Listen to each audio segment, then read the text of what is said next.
ചന്ദനജാലകം തുറക്കൂ, നിൻ ചെമ്പകപ്പൂ മുഖം വിടത്തു,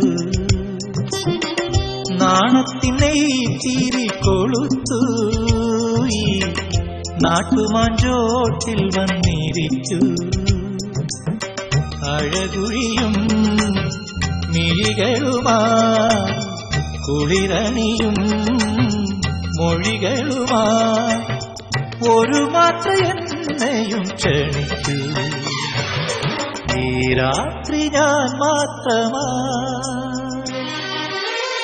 പാതിരപ്പുള്ളുണർന്നു പരൽ മുല്ലക്കാടുണർന്നു, പാഴ്മുളം കൂട്ടിലെ കാറ്റുണർന്നു.